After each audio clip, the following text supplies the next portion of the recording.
Welcome to the class, dear students. Let's begin today's class. Today we'll be dealing with the topic of World Bank. And as we have learned in last lecture that two main institutions came into existence because of the Bretton Woods Conference, which was held just during the last phase of World War II. So two main institutions came into existence. One was IMF and other was World Bank. About IMF, we have read in the last lecture. We have understood what are the concepts of IMF, what are the functions, how IMF obtains its objectives, and similarly other concepts of IMF we came to understand. Today, we will understand about second major institution, which is of World Bank. But before starting the topic of World Bank, a small topic was left, which was the role of IMF with respect to developing countries, how IMF have actually helped the developing countries right from its inception. So first we will look at this topic and then slowly we will move towards World Bank. So let me share with you the slide. Right. So the role of IMF for developing countries in recent years. There is a major misconception that IMF has been pivotal in improving the condition of developed nations only or rich countries only. But as you all know, the major function of IMF was to help the member countries in balance of payment crisis. So whenever an economic situation arose, when the member country is getting into trap of balance of payment crisis, then IMF jumps in and is always ready to help the member nation. So let's see what was the role of IMF with respect to low-income countries. So how does IMF support low-income countries? So there are various methods by which, and there are various methodologies by which IMF has been very, very active in supporting the low-income countries. The first one is through surveillance activities. So surveillance activities involve the continuous monitoring of members' economic and financial policies. So over the period of time, the IMF keeps on monitoring the macroeconomic as well as microeconomic conditions of the member nation. So through surveillance, if it is correctly surveillancing and it's doing its activities of surveillance properly, then because of this surveillance activity, IMF is able to tell and give timely inputs to the member countries about any possible economic disaster which the country is going to be engulfed in. So IMF gives timely inputs to the member countries on the possible course correction which can be done by the member nation. And this is particularly important with respect to low-income countries. So IMF has got such an expertise with it, within itself that it is able to do this surveillance activity and report that properly to the member nation. Now the second point is discussion with countries' authority, focus on how their economic policies affect stability and explore desirable policy adjustment. So after surveillance, there is another method which is engaging into continuous discussion with the member country through policymakers, जो भी जो है उस country के developing low income country के policy makers होते हैं, चाहे फेडरल, चाहे वहाँ के सेंट्रल बैंक के मेंबर्स हों या आपके वहाँ के लॉ मेकर्स हों, पॉलिटिशियंस हों, उनके साथ जो है डिस्कशन करना और पॉसिबिलिटी एक्सप्लोर करना कि किस तरीके से जो है इकोनॉमिक रिकवरी की तरफ और इकोनॉमिक प्रोग्रेस की तरफ कंट्री आगे प्रोग्रेस कर सकता है। Third is capacity building. Capacity building in terms of technical know how का डेवलपमेंट, ह्यूमन रिसोर्स का डेवलपमेंट, नई टेक्नोलॉजीज को लेके आना जिससे कि जो है फाइनेंशियल इंस्टीट्यूशंस वहाँ के बूस्टअप हो सकें। So capacity building activities focus largely on how least income countries can boost domestic revenues, manage public finances and monetary policy, regulate the financial system, and develop statistical systems to help them implement sound policies and good practice, as well as progress towards United Nations Sustainable Development Goals.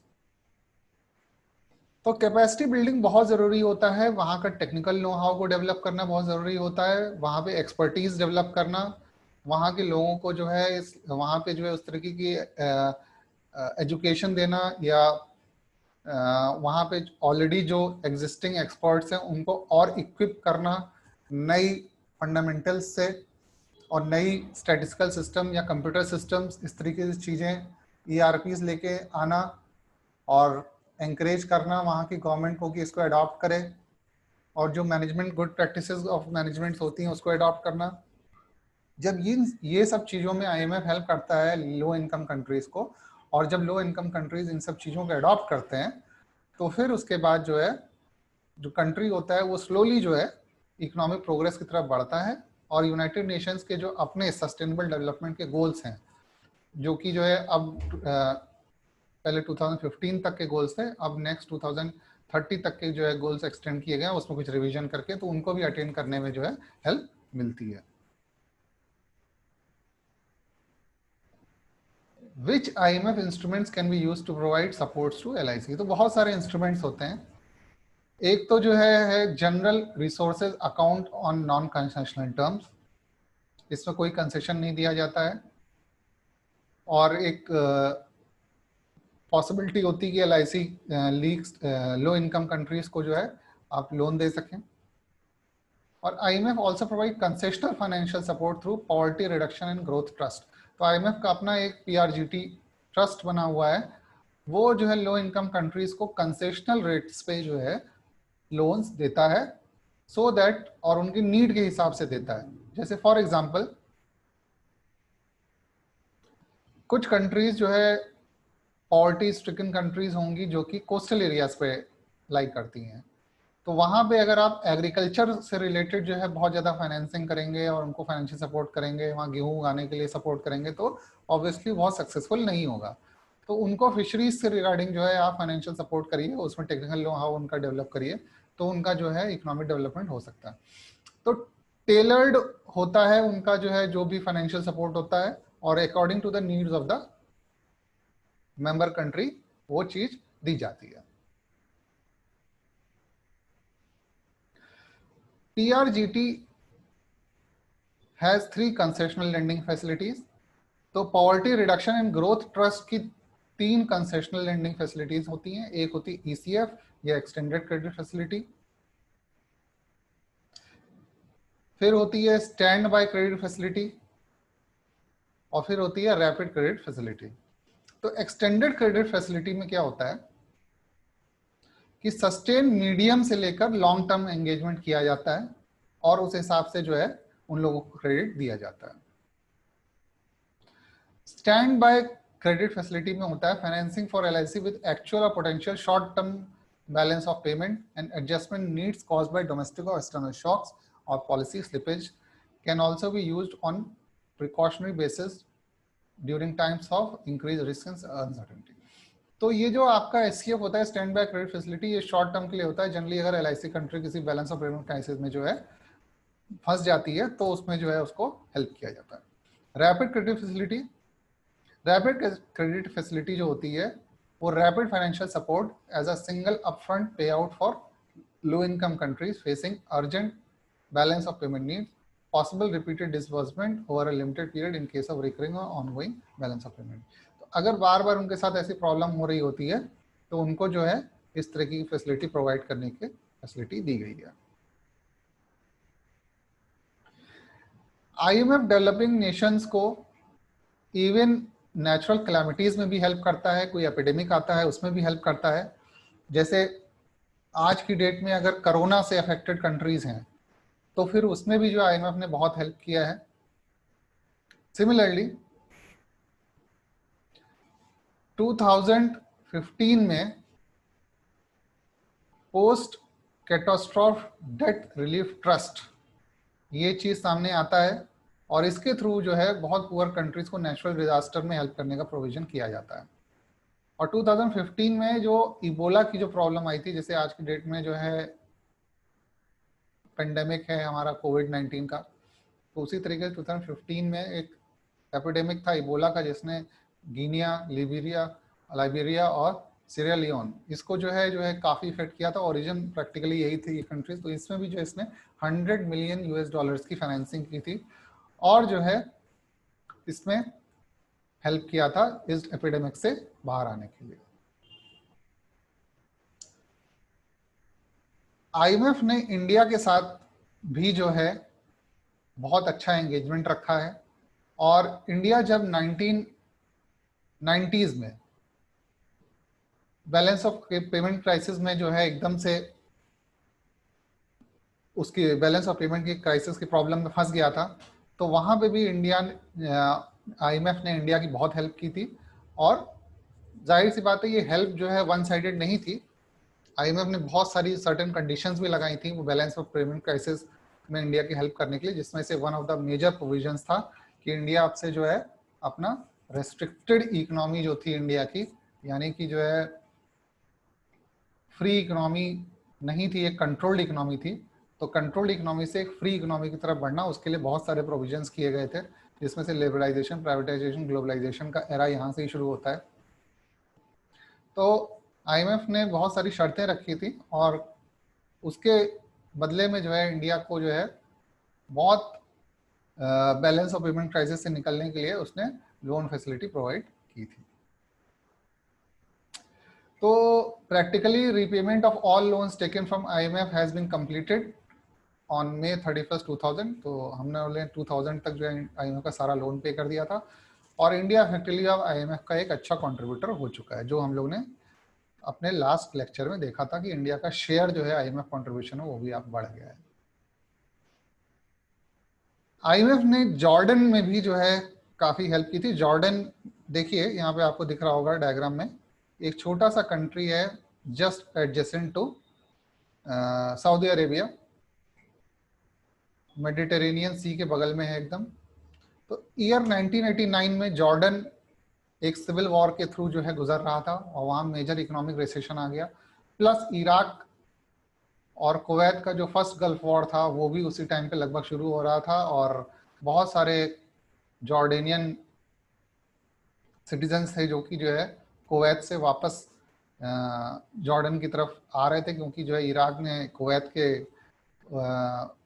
ऊपर aggression कर दिया था और लड़ाई हो रही थी। तो बहुत सारे जॉर्डेनियंस थे वो जो है वापस जो है कुवैत की तरफ जॉर्डन की तरफ आने लग गए थे। तो अचानक से जॉर्डन की जो है पॉपुलेशन जो थी एकदम से जो है बहुत बढ़ गई थी माइग्रेंट्स की वजह से, और उसकी वजह से भी एक हाई अनएम्प्लॉयमेंट रेट देखा गया और प्रॉब्लम बहुत हो गई। तो IMF वहाँ पे फिर हेल्प करने आता है और 5 ईयर एग्रीमेंट होता है वहाँ की गवर्नमेंट के साथ और उस इकोनॉमिक रिसेशन से निकलने में बहुत हेल्प करता है IMF। From 1993 to 1999, IMF gave Jordan 3 extended funds facility loans. As a result, government undertook massive reforms of privatization, taxes, foreign investment and easier trade policy. जैसे मैंने आपको बताया था कि इंडिया के केस में भी कुछ ऐसे ही हुआ था। अगर इंडिया को जो है गवर्नमेंट IMF से हेल्प मिला तो उसने भी जो है इंडिया को कंट्रोल इकोनॉमी से फ्री मार्केट इकोनॉमी की तरफ ले जाने का प्रोविजन रखा था, जिसके बाद जो है LPG का इम्प्लीमेंटेशन हुआ था। लिबरलाइजेशन, प्राइवेटाइजेशन, ग्लोबलाइजेशन का एरा शुरू होता है। By 2000, the country was admitted to World Trade Organization and 1 year later signed a free trade agreement with United States of America.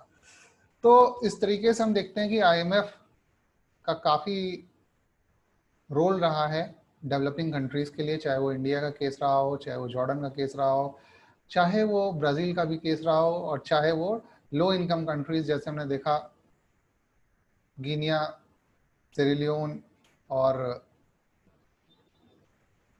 जो भी एपिडेमिक से अफेक्टेड कंट्रीज थी उसमें भी रहा। तो IMF ने टाइम टू टाइम जो है डेवलपिंग कंट्रीज और लीस्ट इनकम कंट्रीज को हेल्प किया है। तो अब हम अपने नेक्स्ट इंपॉर्टेंट टॉपिक की तरफ बढ़ते हैं, विच इज अ वर्ल्ड बैंक। तो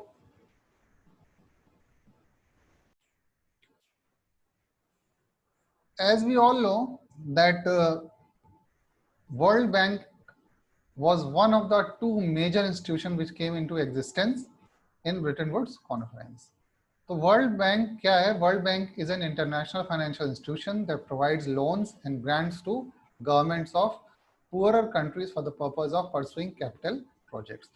तो आपको एक बात ध्यान रखनी होगी कि world bank generally large scale projects जो कि इंफ्रास्ट्रक्चर से रिलेटेड प्रोजेक्ट्स होते हैं, जो डेवलपमेंट ओरिएंटेड होते हैं, जो सस्टेनेबल डेवलपमेंट के लिए बहुत एसेंशियल होते हैं, उन प्रोजेक्ट्स के लिए वर्ल्ड बैंक जो है लोन प्रोवाइड करता है। जनरली ये लोन लॉन्ग टर्म होते हैं, कंसेशनल होते हैं, इस बात को भी हमको ध्यान में रखना चाहिए। लोन्स कभी कभी 20-20 साल के लिए दिए जाते हैं, 30-30 साल के लिए दिए जाते हैं। तो वर्ल्ड बैंक एक बहुत बड़ा इंस्टीट्यूशन है जो कि जो है डेवलपिंग कंट्रीज और पुअर कंट्रीज में कैपिटल प्रोजेक्ट्स को इंप्लीमेंट करने के लिए, चाहे वो डैम्स हो गए और अदर इंफ्रास्ट्रक्चर डेवलपमेंट्स प्रोजेक्ट्स हो गए, उसके लिए फाइनेंसिंग करता है। World Bank comprises two institutions, International Bank for Reconstruction and Development IBRD and International Development Association. World Bank basically जो है कंपोनेंट है वर्ल्ड बैंक ग्रुप का।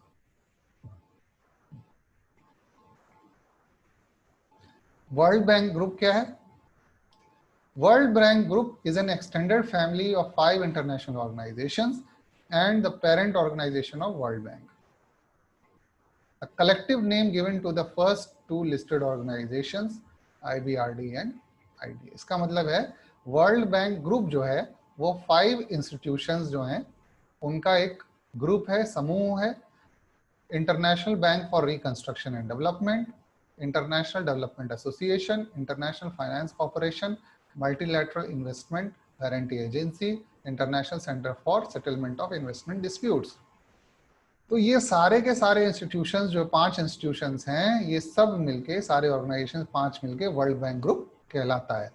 जिसमें से अगर हम सिर्फ पहला और दूसरा यानी international Bank for Reconstruction and Development IBRD और इंटरनेशनल डेवलपमेंट एसोसिएशन इनकी बात करें तो ये दोनों मिलके वर्ल्ड बैंक कहलाते हैं। इस लेक्चर में हम लोग केवल वर्ल्ड बैंक के बारे में बात करेंगे, इसलिए हम लोग यानी कि फर्स्ट और सेकंड के ही बारे में आप लोग को जो है डिस्क्रिप्शन देंगे।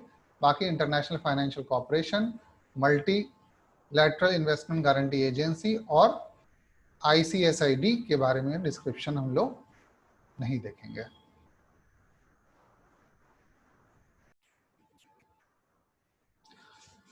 तो ऑब्जेक्टिव्स ऑफ वर्ल्ड बैंक क्या होते हैं?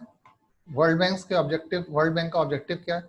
To provide long term capital to member countries for economic reconstruction and development.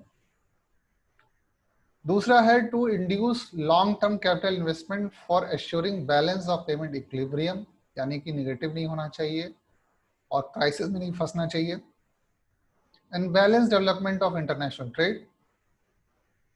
To promote capital investment in member countries by following ways: to provide guarantee on private loans or capital investment, and B, if capital is not available even after providing guarantee, then IBRD provide loans for productive activities on considerable condition. तो आप एक तरीके से ये समझिए कि जब आप कहीं से लोन लेते हैं, कोई किसी को भी लोन चाहिए होता है, अगर आप कार के लिए लोन लेते हैं तो एक गारंटर भी होता है, राइट। तो एक गारंटर भी होता है जिसका साइन जरूरत होती है। तो वर्ल्ड बैंक क्या करता है कि एज ए गारंटर भी जो है आता है, अगर किसी प्राइवेट पार्टी से जो है वो कंट्री लोन लेती है, पुअर कंट्री लोन लेती है, तो World bank as acts as an guarantor. But even after World Bank acting as a guarantor, अगर जो है प्राइवेट लोन नहीं मिलता है उस कंट्री को, तो वर्ल्ड बैंक खुद लोन प्रोवाइड करती है through IBRD, provides loans for productive activities on considerable condition. Next objective है to ensure the implementation of development projects so as to bring about a smooth transference from war time to peace economy. Okay? तो इस तरीके से हम लोग देखते हैं कि ऑब्जेक्टिव्स क्या है वर्ल्ड बैंक के। सबसे पहला है कि लॉन्ग टर्म कैपिटल देना है उसको, ठीक है, लंबे ड्यूरेशन के लिए देना है, और ड्यूरेशन 30-30 साल का भी होता है, 20 साल का भी होता है, for economic reconstruction and development. एक बात का हमको ध्यान रखना होगा कि वर्ल्ड बैंक जब बना था तो just after world war second बना, और बहुत सारे कंट्रीज ऐसे थे जो एकदम वॉर टोन कंट्रीज थे, उनकी इकोनॉमिक कंडीशन बहुत पुअर थी और सारा इंफ्रास्ट्रक्चर क्रम्बल कर चुका था। तो इसीलिए IBRD जो था वो जो है एक एसेंशियल एलिमेंट, वो सबसे पहले पिक्चर में आया था, और रिकंस्ट्रक्शन एंड डेवलपमेंट के लिए जो है इंटरनेशनल बैंक बनाया गया था। तो इसीलिए मेंबर कंट्रीज का रिकंस्ट्रक्शन एंड डेवलपमेंट जो है वो हमेशा से ही एक प्राइमरी ऑब्जेक्टिव रहा था। तो to provide capital to member countries for economic reconstruction and development, to induce long term capital investment for assuring balance of payment, equilibrium and balance development of international trade. फिर capital investment provide करना, चाहे वो IBRD के through खुद दे, अगर वो private party के through ले रहा है तो गारंटर की तरह एक्ट करेगा world bank, which is a very very major role. फिर to ensure implementation of development project so as to bring about smooth transference from war time to peace time. तो implementation को ensure करता है, वो timely reports मांगता है, उसकी auditing करता है, इस तरीके से वो इंश्योर करता है कि प्रॉपरली प्रोजेक्ट्स इंप्लीमेंट हो। Functions of the World bank, functions of the World bank क्या क्या हो सकते हैं? Presently, the World Bank is playing the main role of providing loans for development work to member countries, especially to underdeveloped countries. The bank provides the loans for various development projects of 5 to 20 years duration. Bank can grant loans to member countries up to 20% of its share in period of capital. या फिर bank can also provide loan to private investor belonging to members on its own guarantee, but private investor needs to take permission of its native country. ठीक है, तो ये सारे important चीजें हैं। इसके अलावा एक इंपॉर्टेंट फंक्शन होता है कि जो भी वो लोन प्रोवाइड कर रहा है उसका interest rate, terms and condition, वो भी जो है वर्ल्ड बैंक डिसाइड करता है। Generally bank grant loans for a particular project duly submitted to the bank by member country. फिर जो डेटर नेशन है has to repay either in revenues, currencies और in currency which loan was sanction. तो हमको थोड़ी बहुत history पता है वर्ल्ड बैंक के बारे में, but still just to refresh, World Bank was created at 1944 Bretton Woods conference, ये हम लोग को पता ही है, और साथ में IMF भी जो है एग्जिस्टेंस में आता है। एक इम्पॉर्टेंट फीचर था कि वर्ल्ड बैंक का ट्रेडिशनली जो है, जो हेड होते थे, प्रेसिडेंट होते थे वर्ल्ड बैंक के, वो एक अमेरिकन होते थे। हेड ऑफिस जो है वर्ल्ड बैंक का वॉशिंगटन में है, US में, और हमेशा से वर्ल्ड बैंक पे US और UK का काफी इन्फ्लुएंस रहा है।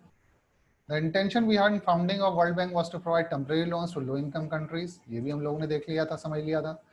The bank may also make loans and demand policy reforms from recipients. 1944 से 1974 के बीच में उसका रोल क्या रहा?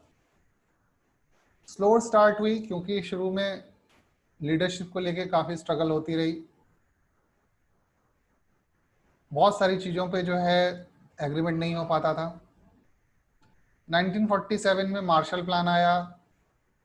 मार्शल प्लान का मतलब ये था कि US ने स्टार्ट किया उन सारे कंट्रीज को फंडिंग करना जिनको वो अपने फोल्ड में लेना चाहता था, इसलिए उसने जो है यूरोपियन कंट्रीज को टारगेट किया, बहुत सारी यूरोपियन कंट्रीज को। सिमिलरली यूएसएसआर भी एक पैरेलल प्लान चला रहा था, मगर यूएस का प्लान मार्शल प्लान।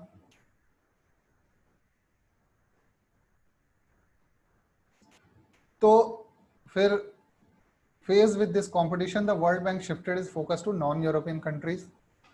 तो ऑब्वियस ही बात है, जब सारा फोकस जो है वर्ल्ड बैंक सॉरी यूएस का यूरोपियन कंट्रीज को फाइनेंसिंग देने में था, तो ऑब्वियस ही बात है कि यूरोपियन कंट्रीज यूएस के पास वर्ल्ड बैंक के पास तो नहीं आएंगी। तो वर्ल्ड बैंक ने अपना नॉन यूरोपियन कंट्रीज पे फोकस शिफ्ट किया, और 1968 तक its loan were earmarked for construction of infrastructure works like sea ports, highway, power plants that would generate income to enable a borrowed country to repay the loan.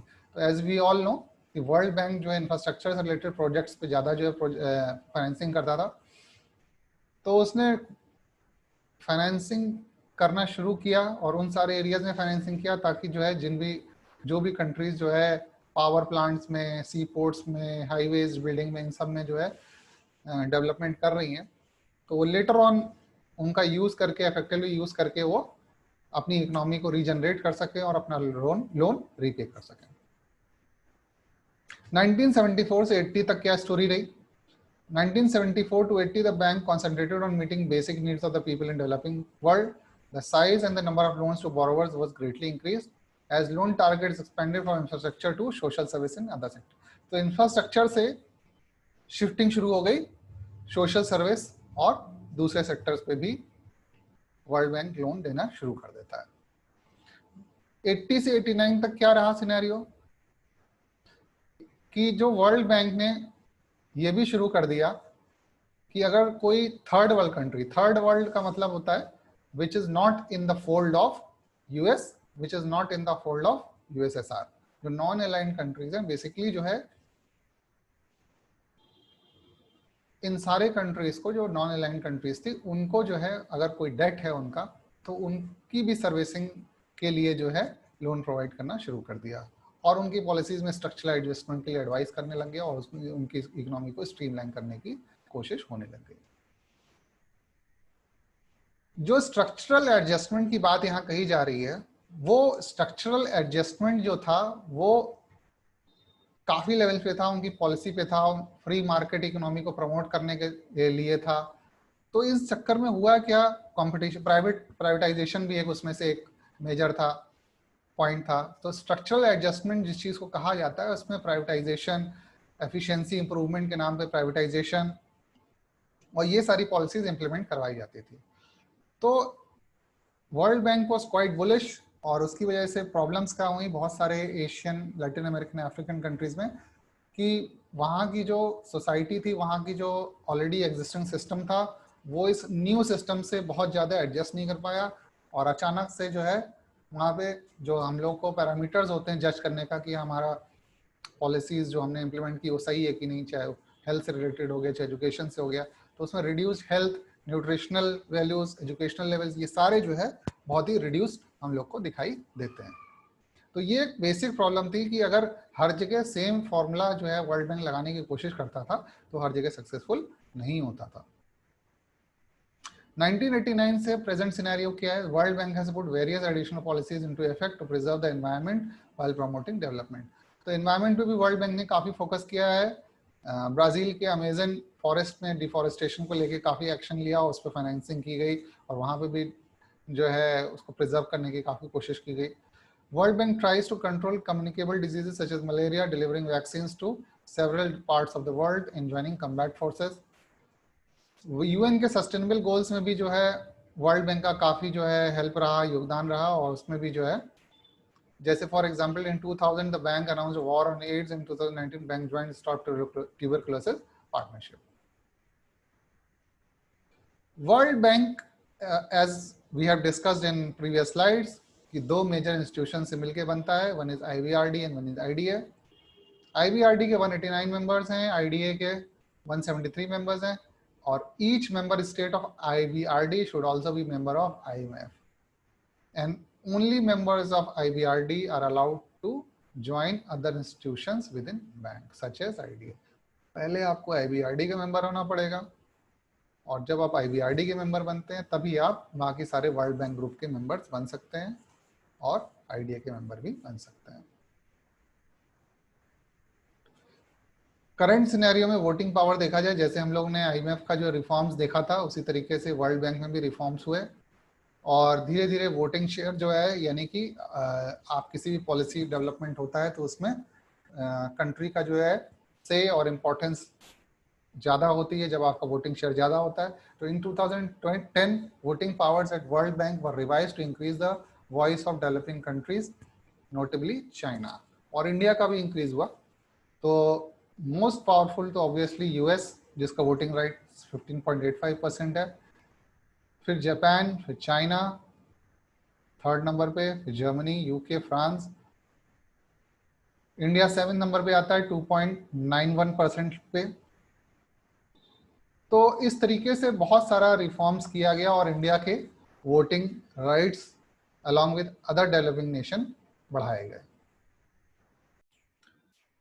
तो ये जो voting rights थे, इनको change करने का और developing countries को जो मौका दिया गया कि अपने वोटिंग राइट्स उनके और बढ़ाए जाएं, तो the changes were brought about with the goal of making voting more universal in regards to standards, rule based with objective indicators and transparent among other things. तो ये बात तो थी कि और ऑब्जेक्टिविटी लाई गई, मगर मेजर जो रीजन था कि इंडिया, चाइना जैसी, ब्राजील, ये सारी कंट्रीज ऐसी थी जो पिछले 50 to 60 ईयर्स में जो है मेजर इकोनॉमिक पावर हाउस बनी, और इन्होंने भी अपनी बात को रखने के लिए जो है अपने शेयर्स, अपने वोटिंग राइट्स की और इंक्रीज करने का डिमांड किया, और प्रॉपर लॉबिंग की यूएन में जाके अलग अलग कंट्रीज के साथ मिलके, और फाइनली इसका रिजल्ट ये हुआ कि उनके वोटिंग शेयर्स, वोटिंग राइट्स बढ़ाए गए। तो this was the story of World Bank. World Bank is one of the major institutions along with IMF, और आगे के लेक्चर्स में हम ये देखेंगे कि पिछले 60 इयर्स में, 70 इयर्स में किस तरीके से वर्ल्ड बैंक और IMF ने रूल किया है इकोनॉमिक सिनेरियो ऑफ वर्ल्ड को, मगर इसको बहुत सीरियस चैलेंजेस मिले हैं आने वाले टाइम में डेवलपिंग कंट्रीज से, जैसे इंडिया हो गया या चाइना हो गया। और पैरेलली चाइना ने along with other Asian countries एक अलग इकोनॉमिक इंस्टीट्यूशन खड़ा करने की कोशिश की है। उसके बारे में हम लोग डिटेल में पढ़ेंगे। As of now, thank you for joining this lecture. Thank you very much.